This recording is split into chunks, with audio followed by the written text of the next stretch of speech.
Hello everyone, welcome to core competitive hub. MCA CET 2026 के answer की और objection raising schedule आ चुके हैं और सबसे ज्यादा इंपॉर्टेंट अभी मैं आपको जो बताने वाला हूं वो है ऑब्जेक्शन रेजिंग का डेट। वो डेट आपने गलती से मिस मत करना, बहुत कम और शॉर्ट पीरियड के लिए विंडो ओपन हुआ है। तो जानते हैं अभी कि एमसीए एंट्रेंस 2026 में आंसर की आने के बाद आपका परसेंटाइल और आपका स्कोर इसमें मैच कैसा करना चाहिए, मतलब क्या, तो आपका स्कोर आने के बाद आपको परसेंटाइल कितना आ सकता है वो भी हम लास्ट में देखने वाले हैं। और साथ ही साथ ऑब्जेक्शन रेजिंग में 1 से 2 पॉइंट ऐसे हैं जो मैं आपको एक्सप्लेन करने वाला हूं और वो बहुत ज्यादा जरूरी है, क्योंकि बहुत सारे स्टूडेंट्स का ऐसा कभी कभी होता है कि उन्होंने कोई क्वेश्चन को सही तरीके से सॉल्व किया है बट उनको लगता है कि ये क्वेश्चन का आंसर की में गलत दिया है, तो वो ऑब्जेक्शन रेज कर सकते वो क्वेश्चन के अगेंस्ट। उसके कोड दिए रहते, वो कोड आपको रेज करना पड़ता। तो ये कहां से जाना चाहिए सबसे पहले तो आपको पता होगा, अभी तो आपने बहुत बार ये प्रोसेस किया होगा कि आप आपके सीईटी ऑफिशियल वेबसाइट पे जाने के बाद रजिस्टर्ड यूजर में जाके आपका यूजर नेम और पासवर्ड डालने के बाद आपको कुछ इस तरीके का पोर्टल दिखेगा, बराबर। तो ये पोर्टल दिखने के बाद में देखो जहां जहां पे व्हाइट है मतलब ये सब चीजें ओपन है, अनलॉक है, और ये जो है अभी लॉक है क्योंकि एडमिशन प्रोसेस चालू नहीं हुआ है। तो ऑब्जेक्शन ट्रैकर में आप यहाँ पे जाके देखें तो आपका पूरा के पूरा जो क्वेश्चन आपने सॉल्व किए थे एग्जाम में, वहां पे आपके आंसर्स और करेक्ट आंसर्स दोनों होंगे। फॉर एग्जाम्पल आपने ऑप्शन नंबर बी मार्क किया है, उन्होंने वहां पे सी करेक्ट दिया होगा तो वहां पे आपको 0 मार्क मिलेंगे। लेकिन दोनों कोड अगर आपके मैच होते हैं, फॉर एग्जाम्पल कोई आंसर का कोड 304050 है और आपका भी 304050 है, तो then it will be counted as a correct answer. तो वहां पे 2 मार्क आपने खुद के गिन लेना, क्योंकि एक क्वेश्चन 2 मार्क के लिए है एमसीए सीटी में। तो ये यहाँ पे आप जाके ऑब्जेक्शन ट्रैकर में जाने के बाद पूरा क्वेश्चन पेपर ओपन हो जाएगा।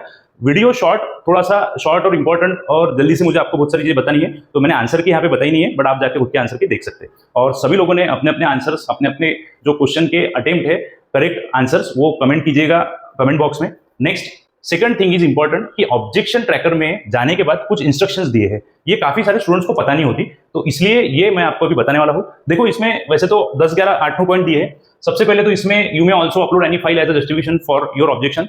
आप कहीं से भी कोई आंसर का फाइल वहां पे अपलोड कर सकते हैं कि फॉर एग्जांपल आप हमसे पढ़े हो तो हमने कोई आंसर का एक्सप्लेनेशन देके एक्स की वैल्यू 40 निकाला होगा और आपके आंसर में उन्होंने वो गलत दिया होगा, तो आप ये फाइल या वो इमेज सोर्स वहां पे आप अपलोड कर सकते हैं। ये सबसे इंपॉर्टेंट बात है। कोई ऑथर बुक हो, कोई पीडीएफ हो, या आपने खुद आंसर निकाले हो कि आपको पता है कि ये एक्सप्रेशन का ये आंसर आना चाहिए, तो आप वहां पे इमेज अपलोड कर सकते हैं। ये उन्होंने दिया है। सबसे इंपॉर्टेंट बात ये वाली थी। नेक्स्ट इज, देखो यहाँ पे मैं पॉइंट करके रखता, तो आपने लास्ट में स्क्रीनशॉट निकाल लेना। नंबर 4 का पॉइंट है, once you have mark all objections you will have to make online payment of ₹1000 for each objection raise. हर ऑब्जेक्शन को रेज करने का ₹1000 है। तो ठीक है, अगर आप कॉन्फिडेंट होंगे, ठीक है। काफी सारे स्टूडेंट्स ने कुछ क्वेश्चंस मुझे भी भेजे हैं, हमारे टीचर्स को, फैकल्टी को भी भेजे हैं कि ये क्वेश्चंस में डाउट है, तो ठीक है वो सॉल्व करके उनको हमने भेज दिया। तो ऐसा कुछ होगा तो आप कमेंट में डाल सकते हैं, इंस्टीट्यूट के नंबर आपके पास है, आप वहां पे भेज सकते हैं। Next is please validate and confirm your objection before making the final payment. एक बार वो फाइनल करना चाहिए। Objections accepted shawl B consider while awarding marks during the evaluation stage. जब भी इवैल्यूएशन होगा तो वो आपके कंसीडर किए जाएंगे मार्क्स। नेगेटिव मार्किंग तो है नहीं, तो उसका कोई प्रॉब्लम नहीं आएगा। Any candidates who doubts any questions और आंसर एज करेक्ट। देखो सबसे ज्यादा इंपॉर्टेंट मेरे हिसाब से नंबर 8 का पॉइंट है, सबसे ज्यादा इंपॉर्टेंट।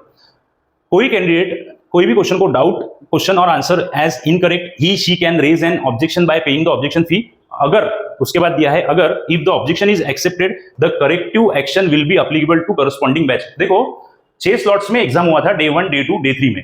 तो अगर आपके फॉर एग्जाम्पल मेरे पास कोई स्टूडेंट है, एक्स नाम है उसका, वो स्टूडेंट ने अगर क्वेश्चन नंबर 13 को रेज किया है और सच में सीईटी सेल को लगता है कि ये स्टूडेंट का आंसर सही होना चाहिए और हमने उसको गलत दिया है, तो वो आंसर स्टूडेंट को तो करेक्ट मिलेगा ही, साथ में वो पूरे के पूरे बैच को उसका करेक्ट आंसर मिल जाएगा। मतलब क्या, तो जिसने भी वो क्वेश्चंस वहां पे मार्क किए हैं तो उनको उसके आंसर्स मिल जाएंगे और उनको उनके मार्क मिल जाएंगे। मतलब उन्होंने शायद से नहीं, कंफर्म बताना चाहता, उन्होंने वो क्वेश्चन का ऑब्जेक्शन रेज नहीं किया होगा, फिर भी उनको आपकी वजह से या उनकी वजह से आपको वो क्वेश्चन के मार्क पूरे मिल सकते हैं, अगर उनकी गलती सच में होंगी तो। पूरा बैच को, स्लॉट 4 हो स्लॉट 3 हो, तो रिस्पेक्टिव स्लॉट के मार्क मिल जाएंगे। समझ में आया? सबसे इंपॉर्टेंट पॉइंट 8।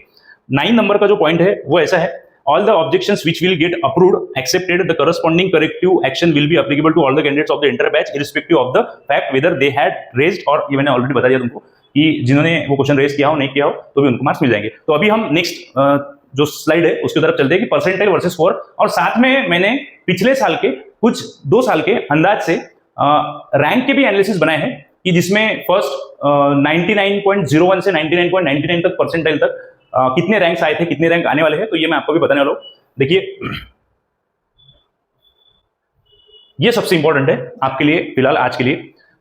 रेंज दिया है, परसेंटाइल दिया है, रैंक दिया है। तो देखो 200 to 165 आपको बताऊंगा 200 मार्क्स का पेपर था, तो 200 टू 165 दिया है, इसमें काफी कम ही स्टूडेंट मिलेंगे आपको, लगभग देखो आपको इसमें काफी कम स्टूडेंट 99.99%। देखो क्या था कि थोड़े से नंबर यहाँ पे मैंने लिखते से एक बताया है कि फर्स्ट 250 स्टूडेंट्स जो है, तो 250 से 280 स्टूडेंट लास्ट ईयर मैंने देखा था कैप राउंड 1-2 में कि 99.99 से लेके थोड़े से पॉइंट इधर 1 या 2 ज्यादा या कम कर दो, तो यहाँ पे लगभग आपको इससे कम 99.99 से डिसेंडिंग ऑर्डर में 99.97, 91, 90, 89, 74 ऐसे परसेंटाइल। तो लगभग पहले परसेंटाइल पे तो 190 मार्क्स शायद ही किसी को मिले होंगे, 180 किसी को मिले होंगे, बट ठीक है फिर भी कंसिडर कर लेंगे। तो ये यहाँ से सेकंड वाला जो है वो सबसे इंपॉर्टेंट है।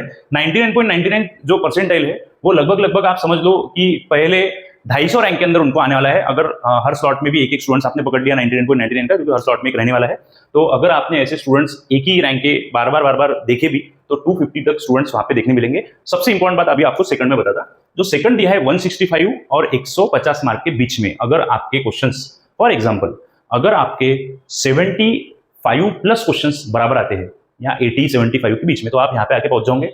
यहाँ पे आके पहुंचने के बाद आपका स्कोर परसेंटाइल के 99.01 बोल सकते से लेके तो 98 परसेंटाइल के बीच में आपका स्कोर आ सकता है। फिर इसके लिए रैंक क्या रहेगा, तो ये रैंक जो मैंने निकाले हैं, ये रैंक मैंने देखो एग्जैक्ट नंबर बताता आपको। लास्ट ईयर जो 98.01 या 02 ऐसा कुछ था, तो उसके वो स्टूडेंट तक 724 स्टूडेंट्स ने ऑलरेडी रैंक ऑक्यूपाई कर लिया था। तो आप सोच सकते कि 700, 725 या फिर जैसा बोल सकते 690, 650 इतने स्टूडेंट्स इसके ये रैंक के ऊपर हो सकते। तो जैसा कि रैंक आपका फिर 1, 2, 3, 4 नीचे जाएगा, तो मुझे अगर मार्क्स है 98.14 है, 98.14, तो डेफिनेटली मेरा रैंक कहीं तो भी यहाँ पे रहेगा, जो रहेगा 600, 700, 750 के बीच में। समझ में आया आपको? तो ये सब पिछले 2 साल के, मतलब 2025 का सीईटी और कैप एडमिशन प्रोसेस, 2024 का सीईटी और कैप एडमिशन प्रोसेस, इनमें से एनालिसिस करके निकला है। 150 टू 140 का जो है 96 टू 98 परसेंटाइल आपको यहाँ पे आ सकता है, ये परसेंटाइल का कॉलम है। ओके, तो इसमें आपका जो रैंक है वो 700 टू 1900 तक जा सकता है।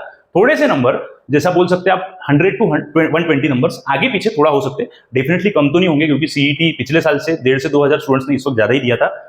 लगभग 39 टू 40,000 स्टूडेंट ने सीईटी दिया था, तो 700 टू 1900 तक आ सकता। Next score is 140 to 130। अगर आपको 65 टू 70 क्वेश्चंस करेक्ट होते हैं आपके, अगर तो आपको 130 टू 140 के बीच में स्कोर जाएगा, 93 टू 96 परसेंटाइल। वहां पे आपको 1900 से 4000 या 3800 या 3900 के बीच में का रैंक आने के चांसेस है। ओके, तो 115 टू 130 मतलब 115 से 130 के बीच में अगर आपको मार्क्स मिलते हैं, तो आपका स्कोर परसेंटाइल 93 टू 89 परसेंटाइल, मतलब उल्टा ही बोल सकता है, 89 टू 93 परसेंटाइल हो सकता है। 4000 से 8000 स्टूडेंट पकड़ लो, 7500 पकड़ लो, स्टूडेंट्स नहीं बोल सकते, रैंक बोल सकते, तो आपका रैंक इनके बीच में आ सकता है। तो जो भी नंबर्स मैंने यहाँ दिए हैं मैं एक बार आपको नोट कर देता।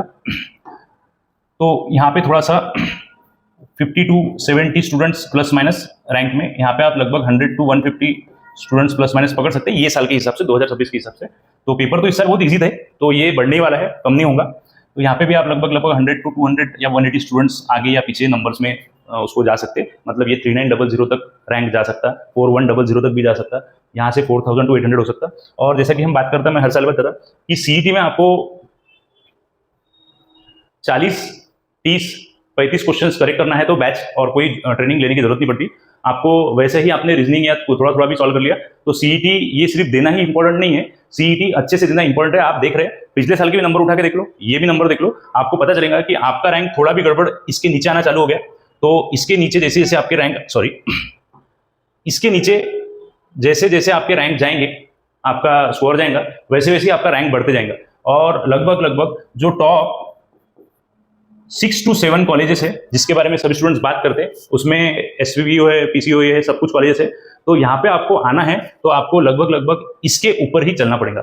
ओके, तो कोई भी कैटेगरी हो तो इतना कुछ फर्क नहीं पड़ेगा, कंपटीशन टाइट है, तो ओपन ओबीसी एससी का है तो इतना कुछ फर्क पड़ने नहीं वाला है, थोड़ा बहुत फर्क पड़ता, ज्यादा कुछ नहीं पड़ता। तो 96 टू अबव परसेंटाइल आपके लिए बेटर स्कोर रहेगा। सेफ स्कोर देखो, सेफ स्कोर कोई रहता नहीं, आपने क्या टारगेट रखा है कॉलेजेस का, कौन से सिटी में जाना है आपको, कौन से सिटी में कौन से कॉलेज को चूज करना है, या पहले से आपने डिसाइड किया था कि सिटी कोई भी मिले, सॉरी कॉलेज कोई भी हो, सिटी में जाना है, प्रायोरिटी क्या है, यूनिवर्सिटीज है, प्रायोरिटी कॉलेजेस है, ये सब कुछ आप पे पर्सनल डिपेंड करता है। लेकिन पुणे के कॉलेजेस, नागपुर के कुछ कॉलेजेस और मुंबई के कुछ कॉलेजेस, ये कॉलेजेस टॉप 6 to 7 कॉलेज में आते हैं। इसके बारे में मैं वीडियो आगे बना के दूंगा।